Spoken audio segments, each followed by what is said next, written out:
Hello and welcome back to another tutorial.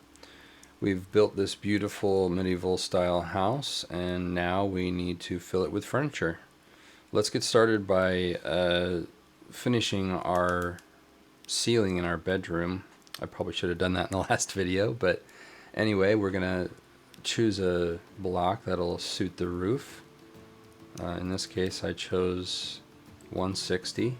We're gonna do a square block and then we're going to stretch it out into the shape of this 5x5 square. Okay, and then we're just going to turn modular snapping on and stretch that block out to 5 blocks by 5 blocks by 0.1, and that will be our room ceiling.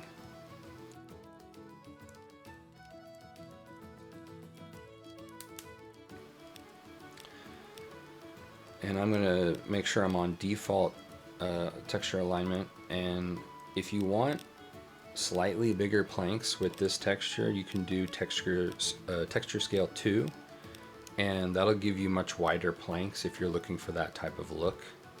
But this is texture scale 1. I like the way texture scale 1 looks with this particular block.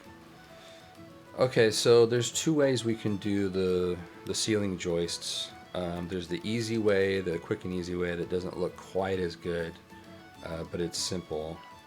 And you start with a D window frame, or you can use a C or a B. Match the wood that we're using on the house, turn modular snapping off, and you're going to want to make sure you're on default texture alignment. Otherwise the window frames, they act weird when you do local. So stretch that guy out to 5x5, and then there you have it. There's your floor joists. Looks alright, not terrible. But if you want to go a step further and make it look a little more authentic, let's go with a beam. We'll do, I think it's 108 we're using. That's the same texture as the house. And you're just going to want to stretch that out. I think like 0.3 by 0.3 would probably be good. You want to do a slightly smaller beam than the wall beams. So page up, page down axis, so you get that texture.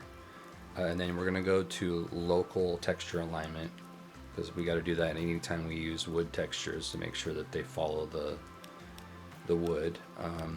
So go local there, and just make the beam slightly smaller. You can do any size you want. I did 0.3 by 0.3, and then snap it to the center of the ceiling block, and then snap the next one to that in the center node there.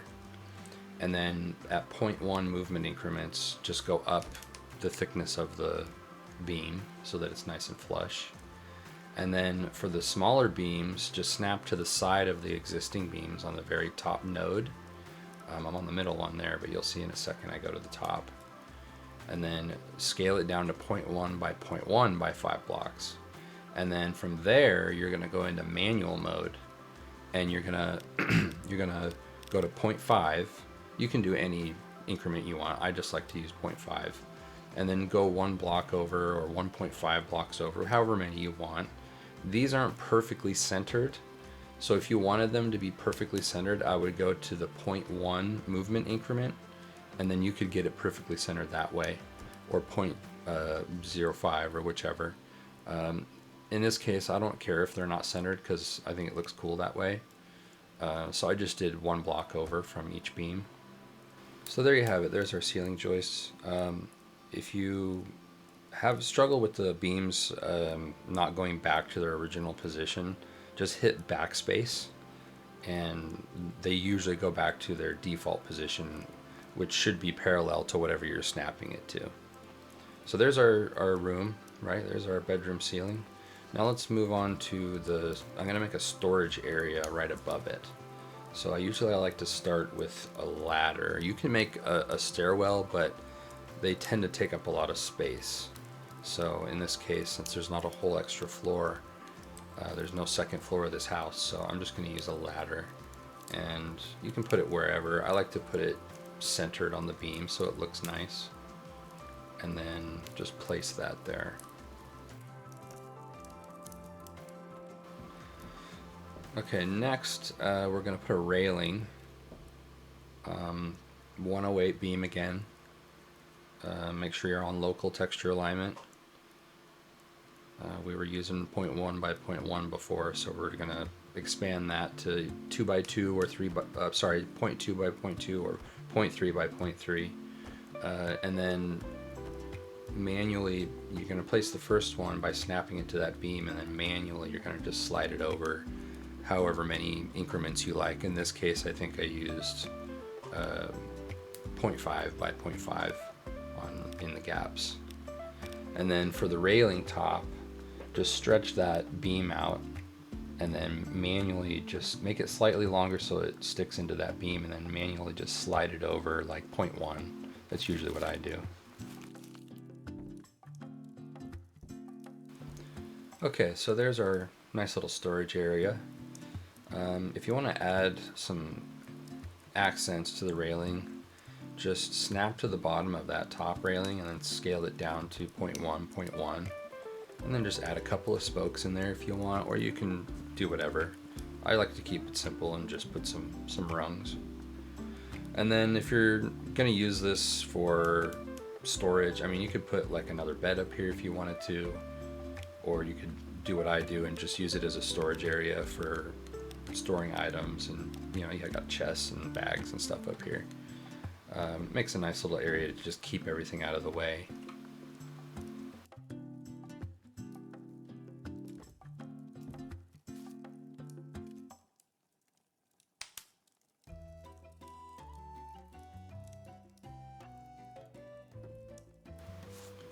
Alright, when you're placing these bags, if you want to add a touch of authenticity to it, let's change our degree rotation to 5, and then lean the bag over and then put it up against something. And it just kind of makes it seem more real and gives it a little bit more life. Alright, so there's our storage space. Let's head on downstairs and we'll get started on the fireplace. Okay, so we want to craft a stone 203 rounded block.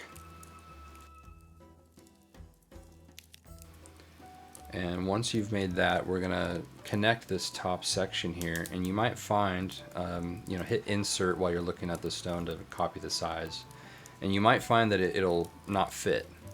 So what I do is I put one stone on either side and then make the center stone bigger. And I kind of make it like a crown stone or a center stone, whatever you want to call it. But stretch it out a little bit, make it slightly bigger than the others to fill that gap. And you want it to overlap a little bit. Go to 0.025 movement increments, and then manual mode, and then center that stone. Maybe bring it towards you a little bit, and then boom, you got your nice connected stonework there at the top. And then next we're going to do the mantle. I like to use 131. It has a really cool textured look to it. Again, we're going to use the rounded block, but we're also going to use the arc inverse block. So make your rounded block, and then I already have the arc inverse block built there. So make sure you've got 2 of those arc inverse blocks if you're in survival mode. And then snap the center node and stretch it out. In this case, this texture doesn't really care about which axis you stretch it, so you don't have to do local texture alignment, and you don't have to use page up, page down for the length. So just stretch it however it wants to go and snap it to that center there. Once you've got it slightly wider than the fireplace, then manual mode and bring it forward and kind of snap it into the blocks there so it overlaps. And then once you've done that, you can use the arc inverse block, scale it down to, I like to do like either 0.1 or 0.2 wide, and however short it needs to be to fit underneath the mantle. But it's basically just a pedestal for that mantle, and you're just gonna, no modular snapping or anything, just hold it up into the corner and then manual mode slide it in and slide it up if you have to get it to overlap. A nice little cheat to duplicate that is to change your movement increment to 0.1 And while it's still in manual mode, you can just hit left arrow and it'll just slide directly over on that axis. So you can copy its exact position in a way. So there's our fireplace. Looks pretty cool. We can go back later and add a fireplace grill or whatever you want to do, but for now that looks pretty good. I think now we'll move on to the table and chair set. So first, choose a wood texture. I like 131. We'll probably make most of the furniture out of that. It's got a cool carved wood texture to it. So we're going to need 4 arc inverses, and you're going to need square block and cylinder block.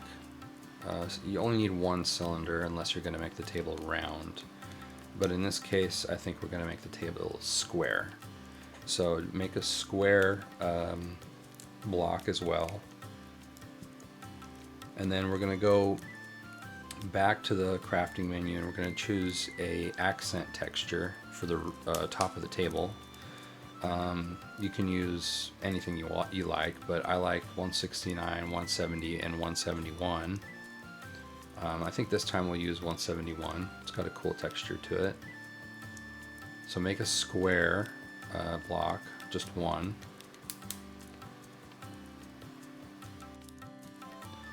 And then we're going to start by placing down a cylinder. In this case, you can go down to 0.5, 0.3, whichever you like. In this case, the table is not going to be terribly big. It's only going to seat 2 people. So I think I might shrink it down a little bit more to kind of fit the table appropriately. Get your positioning. I'm going to put it next to the window. Shrink the cylinder down a little bit and then kind of gauge your height. So in a lot of my builds with timber frame, that beam that's going under the window there is usually 1.5 blocks high. And that's roughly just above your knees when you're sitting in a chair that's built correctly with your feet on the ground when you're sitting. So the table itself will also be 1.5 blocks high. And then scale down your arc inverse blocks and you'll see there's a gap if you just snap them. So what I'm going to do is I'm going to snap them and then manually place them and scoot them in. So snap to that node there, and then in this case you can just use 0.05 will work, and then manual mode and just scoot it in. Rinse repeat on all sides, and that will be the base of the table.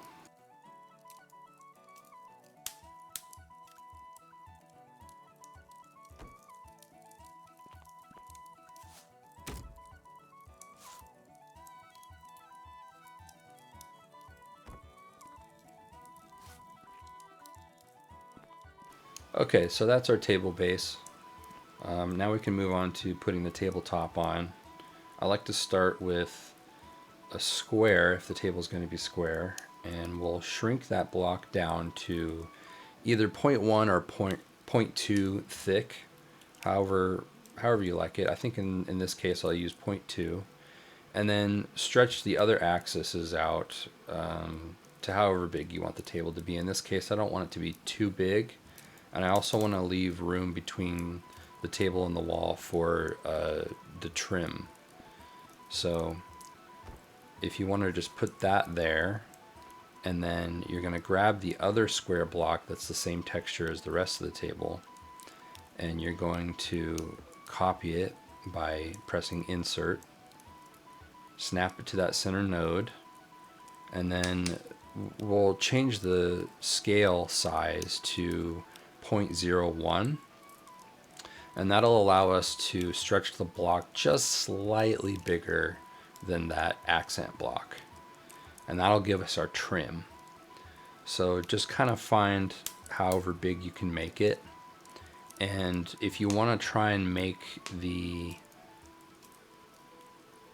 top of it not shine through, then just lower the height by 1 or 2 clicks at the 0.01 increment, and you'll see what I mean here in just a second. So that center accent block, you want it to poke through so that you can see that nice texture on the top. You only want the other wood texture on the outside trim. So see what I did there? Now, if you don't care about not seeing the accent texture on the bottom of the table, then just lower it 0.1 or however little you can, but 0.01 is the smallest increment you can move and still have it look somewhat flush. Okay, next we're going to choose our chair textures. I'm going to do 131 again so it'll match the table. And we're just going to make a basic low back 4-piece chair. So I'm going to use a cylinder rounded block, and I'll choose a square block too, just in case I don't like the look of the rounded block. But in most cases the rounded block will do the job, and the cylinders will be the legs. So if you want a different style leg, maybe a square leg, then you can use the square block for that too. And then we're going to grab ourselves a seat out of the Furnishings tab. That'll allow us to make the chair functional. So go ahead and start with the rounded block. You can put it parallel to the table or 45-degree angle, whichever you like. But you're going to need to have enough room to kind of get in on the sides to place some of these other blocks. So I'm going to go down to like 0.2 thickness and maybe like 2 blocks high for a low back chair, three blocks or more for a high back chair. And then I'm going to do 45-degree angle and just place that there, and that'll be our chair back. All right, next we're going to do the seat. So no modular snapping, we'll have that turned off, and then just bring that block stretch back into like 1 by 1 or 0.9, however wide you want it. I like to do it slightly thinner than the seat back so that you can kind of clip it into the seat back, and there I didn't have it perfectly centered, which is kind of hard to do when you're not snapping. But do like a 0.05 movement scale, and if you're at a 45-degree angle, you might find that the way the block moves is slightly off grid. So what you do is make your increment movement smaller, and then just back and forth with the arrows, left and right, or up and left, and whichever direction, and then you can kind of get it to where you need it to go. Next, I'm just going to use the rounded cylinders for the legs. Again, just manually placing them. Sometimes the snapping nodes don't line up with the direction you need to manually move it. So it's easier just to manually place it by holding it in underneath the other block. And then here I'm doing the same thing, and then I'm entering manual mode to lift them up into place. And then you can just add your little rungs there, and that'll basically complete the structure of the seat.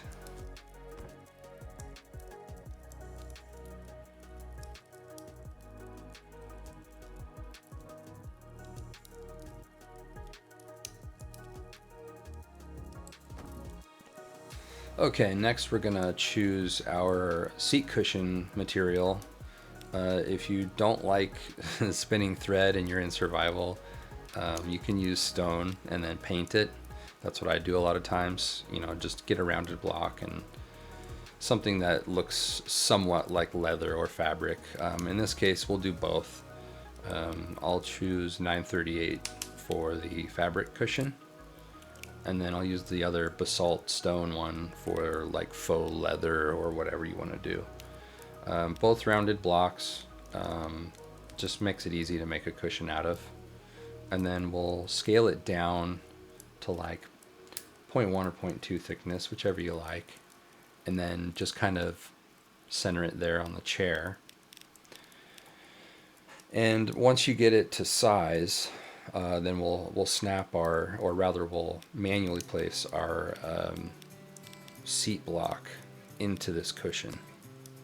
I was playing with the texture scale here, and that's texture scale 2. I didn't like that, so I'm going to go back to texture scale 1 for that fabric. I think it looks a little bit better.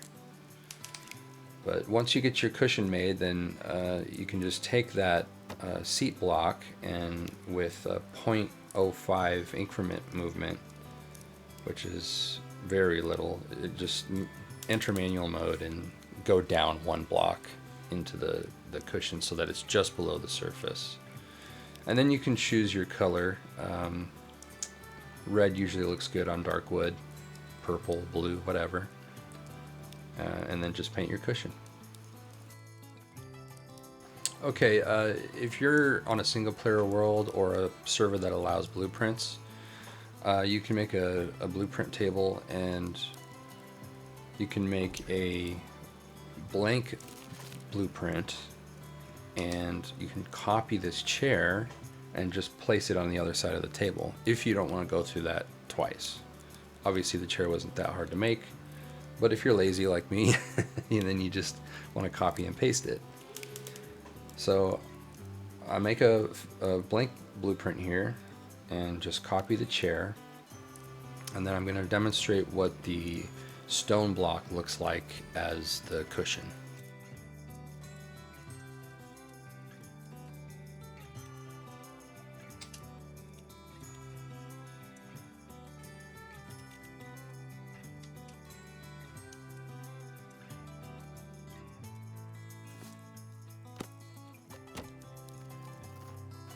Alright, so we're going to grab our rounded basalt block that we made earlier, and we're going to look at that block and press the insert key to copy it. It's a little off grid there, so we got to adjust our degrees. I like to use 5.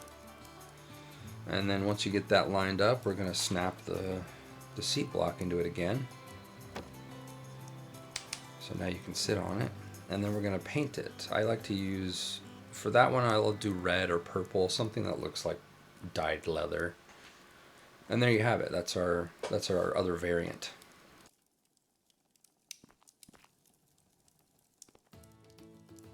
Alright, next we're going to build a kitchen table, and we're going to start with a empty window frame.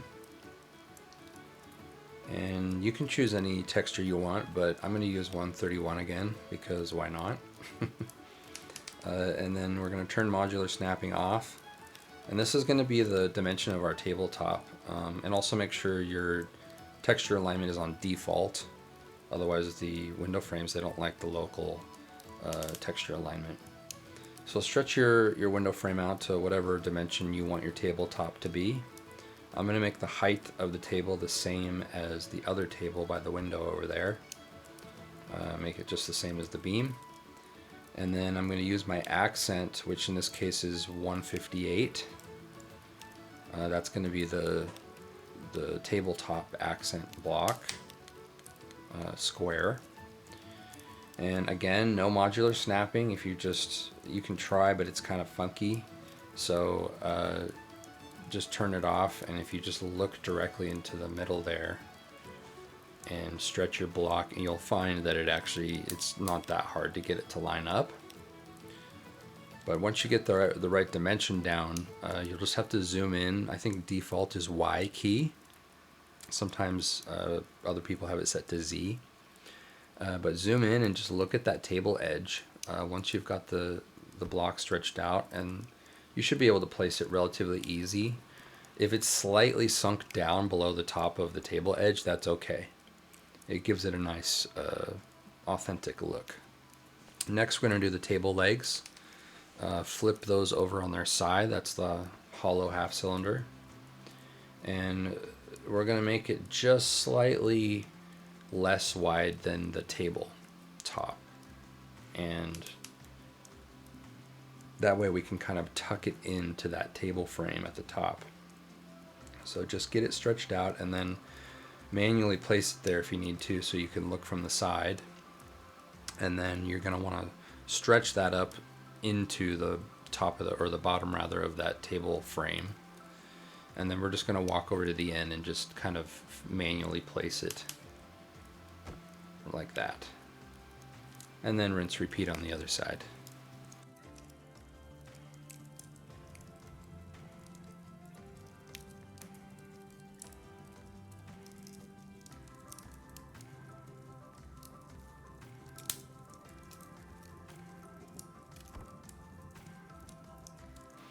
Alright, now we're going to make the lower shelf.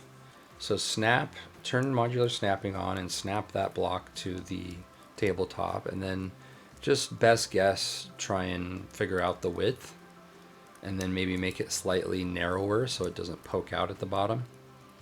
And if it does poke out on the sides, even if you're in manual mode, you can still adjust stuff. It's gonna adjust based off of where you last snapped it. So if you snapped it to the center node, both sides are gonna shrink in. If you snapped it to the right node, then the left side's gonna shrink in, and so on and so on.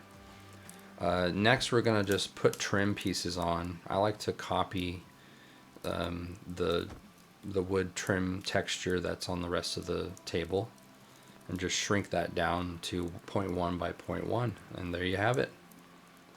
Have your nice kitchen table. All right, next we're gonna do a really basic wall cabinet above the table. I like to use the square hollow block, 131, same texture as the table. And these are kind of cool because it makes making a box really easy.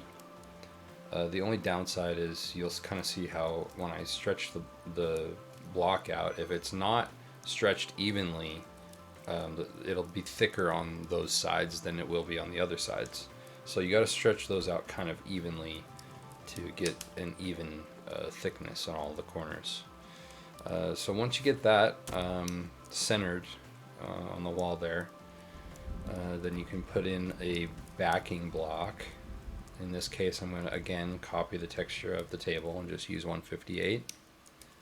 And then we're going to just stick that in there, shrink it down to size, and that'll be the back of our cabinet.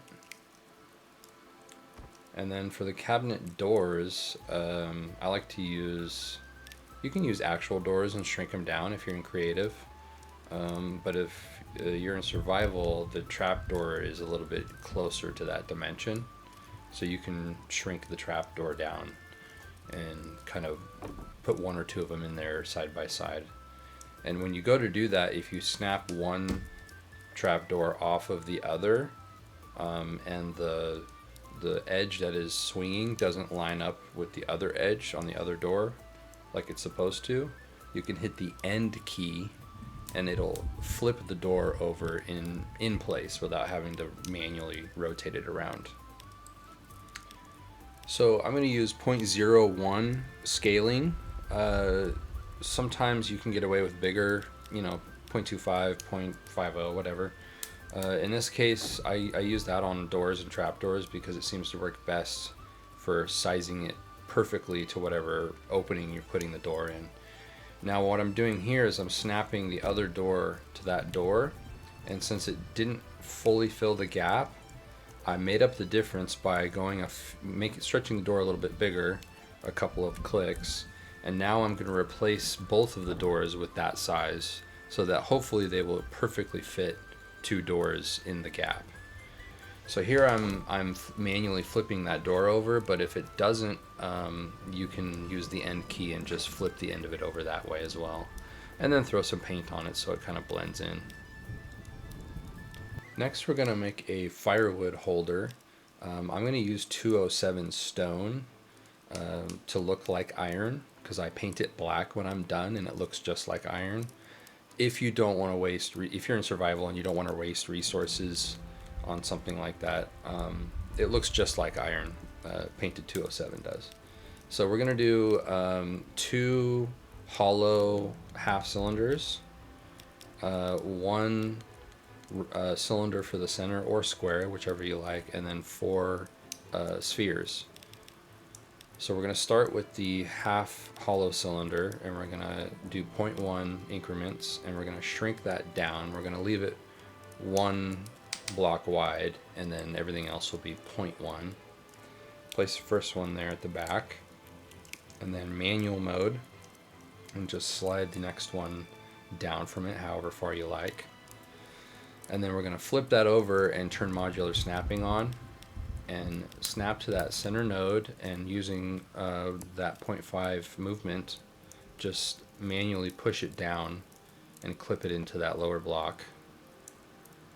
And then snap the cylinder there to the middle and shrink it down to size, and that'll connect the two. And then finally we're going to top everything off with a nice cylinder. Shrink that down to size as well. And you'll see it kind of snaps kind of to the side instead of on the top. So just enter manual mode after you've snapped it to that center node, and then just slide it across and over. And you can kind of see how easy it is to center them. They all kind of stay in line. So there's the rack, the holder, and then we're going to paint it black to look like iron.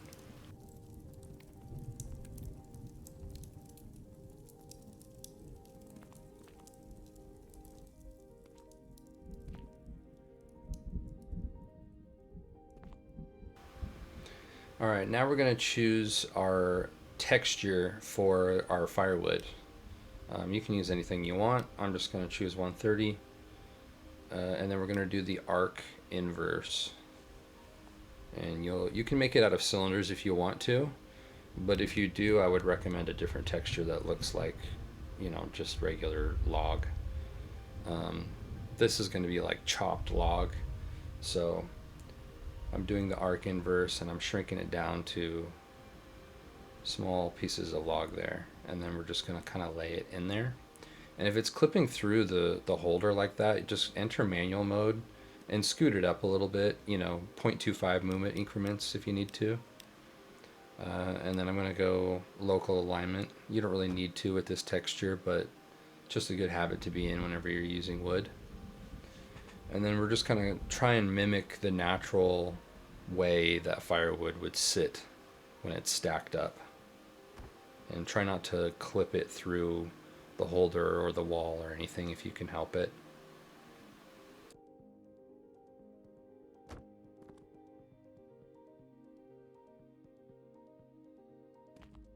And there's our firewood holder.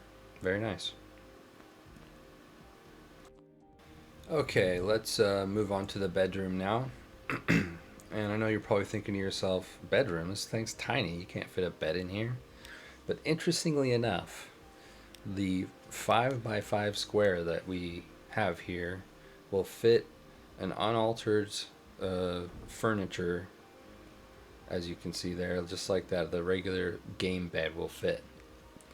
So you can easily just place that there if you want to, but we're not going to do that. We're gonna make a medieval cot style bed. I think it'll fit the aesthetic of the room a little bit better. So let's start with a mattress. That'll make it a functional bed that you can actually sleep in, and kind of guesstimate the size. And we'll use 131 square block, 131 window frame for the bed frame, and also a 131 cylinder. I'll grab the sphere in case I want to add some accents to it, but for now we'll start with the window frame. So this is going to be the frame of the bed basically. So this will determine the dimensions, and I like to just place it there on the ground and then get it nice and center, get a feel for how big the bed's going to be, and then you can place it in manual mode and then just scoot it up to height.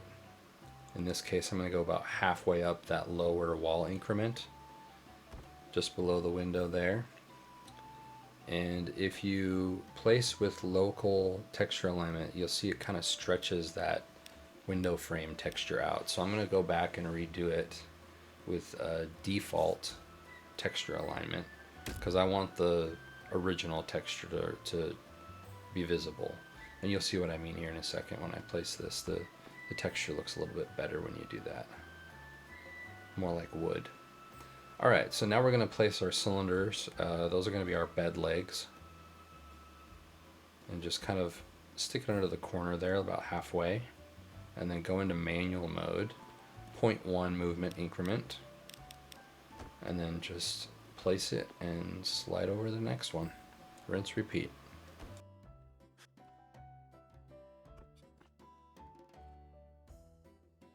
Alright, now we're going to use our 131 square block. That'll be our planks. And you can use anything you want for this texture wise, you're not really going to see it. I'm going to do 0.1 tall by 0.2 wide, and then stretch it out to however wide the bed is. And I'm just going to place one of each of those over top of the cylinders. You don't necessarily need to stretch it out page up, page down axis, because this texture doesn't really care which way you stretch it. It looks the same either way, unlike some of the other wood textures. So then snap your plank to that end plank and then choose a movement increment. I like to use 0.5, and then just manually spread those planks across the bottom of the bed there. And then we'll grab our mattress and we'll throw that down on the bed. Next, we're going to grab a fabric block to make as our bed sheet or comforter. In this case, I think I'm going to use 938 because that looks pretty good. So get a rounded 938 block, and then we're going to put that on top of this mattress here.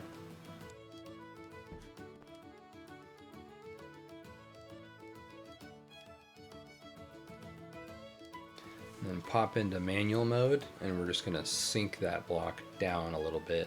As soon as you see the mattress poking through, just go back up a click or two, and then that'll be our main comforter. And then next we're going to do as if the comforter is folded over on itself. So make a real thin rounded block on the very end there, snap it to the end if you need to, and then just sink it down in. And then once you paint them, you'll be able to tell the difference.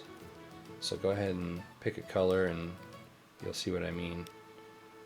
How you have a nice authentic looking blanket folded over on itself. And play around with the colors too. I mean, in this case I did red, but green looks good as well. Whatever theme you're going with, luckily there's plenty of colors to choose from. And you can just throw some paint on there and play with it a little bit. Next I'm going to try and make a pillow. This is easier to do on 4-post beds or beds that have a headboard, because you can tilt it up at an angle and like partially out of the way, and it allows the bed to still be functional. But with this type of bed, you're going to have to play around quite a bit with the pillow positioning, because as you'll see here, I'm going to go to try and sleep in it, and that pillow is going to obstruct the bed, and you'll get that red warning at the bottom. So you'll have to play with that pillow placement, because as you can see, as soon as I remove it, I can sleep in it. So just play around with that a bit, and hopefully it can still look authentic while still being functional. But you have to find the in-between in this case. And it might help too if maybe you scoot the comforter down a little bit and leave a bigger gap. I'm not sure. But play around with it. There is a way to get it to work.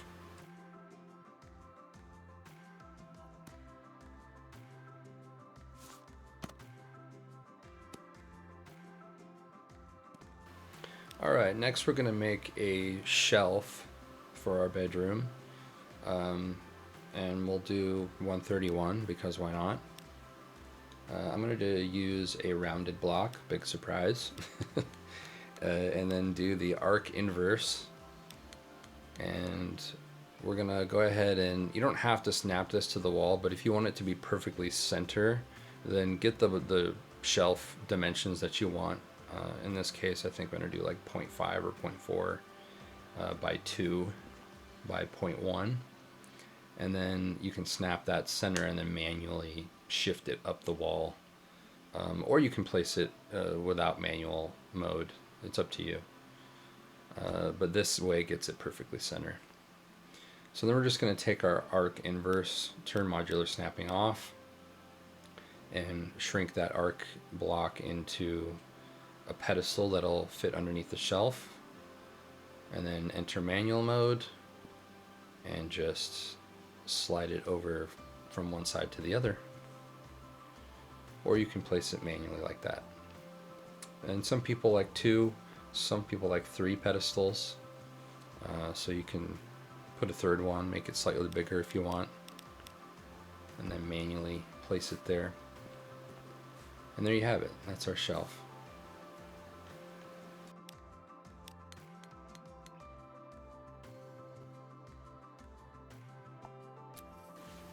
Next, we're going to build a side table for the bed. I'm going to use 131 pillar, arc inverse, and cylinder. And we're going to make the table basically the same way that we made the kitchen table. And we'll start with the cylinder and the arc inverse as the base. You can use a pillar as well if you want to, but I like the cylinder. Next, we're going to choose the accent block for the tabletop. And since we're going to use the pillar as the tabletop, you need to choose the pillar shape for the accent block as well, so that it'll fit.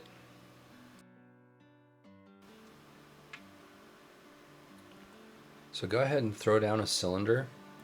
I'm going to do either 0.1 or 0.2, probably 0.1, because this is just a tiny side table. So go ahead and put that 0.1 cylinder down. I think I'm going to do like 1 block high, because our bed is relatively low. And just space it away from the wall a little bit so you have room. And then just like the kitchen table with the same style base, we're gonna snap onto that guy and slide it, manually slide it in about half, like 0.1, or I'm sorry, 0.05 movement increment to get it to fully clip into that cylinder and remove the edges. And once you've got all 4, they will be hiding the corners once they're all snapped in like that. So rinse, repeat on those legs. And once you get all those done, then we can move on to the tabletop.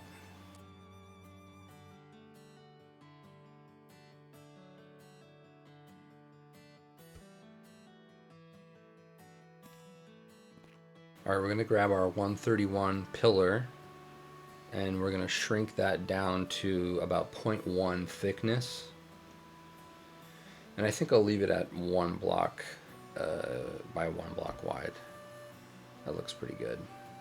And then we're going to take our accent block of the same shape, and we're going to copy the shape with the insert key. And then we're going to go to our 0.01 adjustment size, and we're going to shrink that block height down to 0.01, the very smallest, thinnest that you can go. And then shrink it slightly smaller on the edges as well, like 0.03, to get a trim look from the other block. And then there's your tabletop.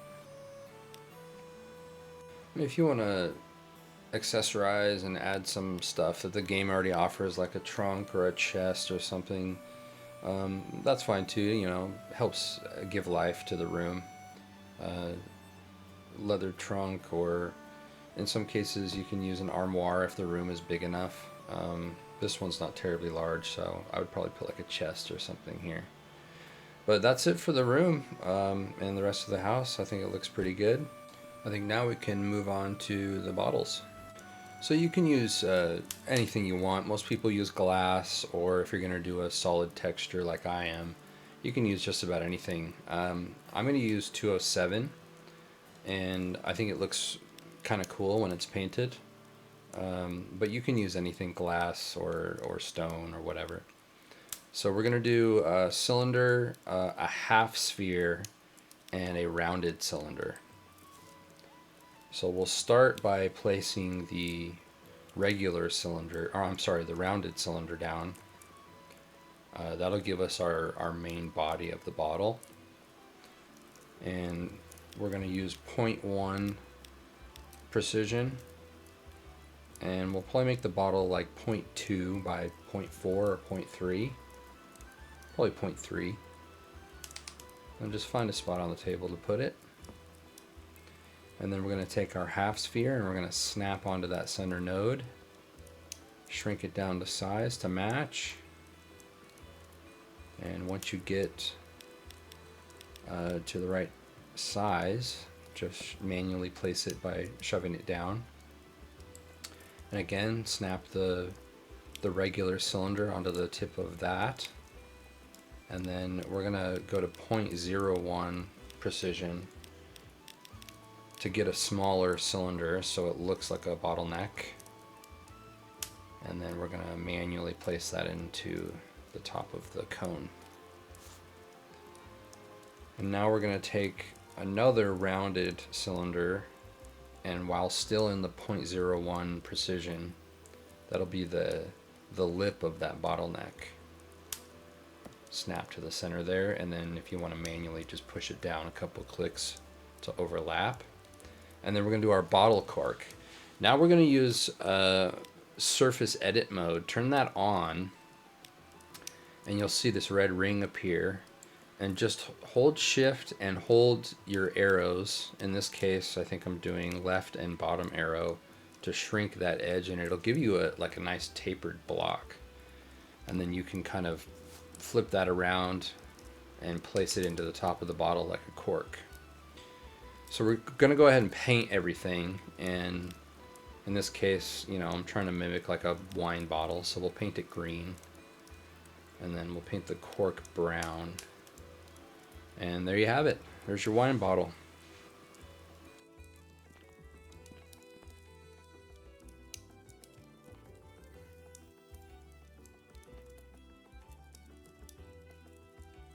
Okay, next we're going to do a stone goblet. Again, you can make this out of any material, gold or brass or metal or whatever you want. In this case, I'm going to use 206 stone. And we're going to do a sphere, a hollow half sphere, and that should be enough actually. Turn modulus snapping off. We're going to go to 0.1 stretch precision, and then bring that down to about 0.2. I might even do like a half size just to get it right. But we'll start with 0.2. I don't want it to be the same size as the bottle, so we'll do a half size precision, go to 0.15, and same with this sphere in the middle. We're going to kind of stretch this out to be the center of the goblet.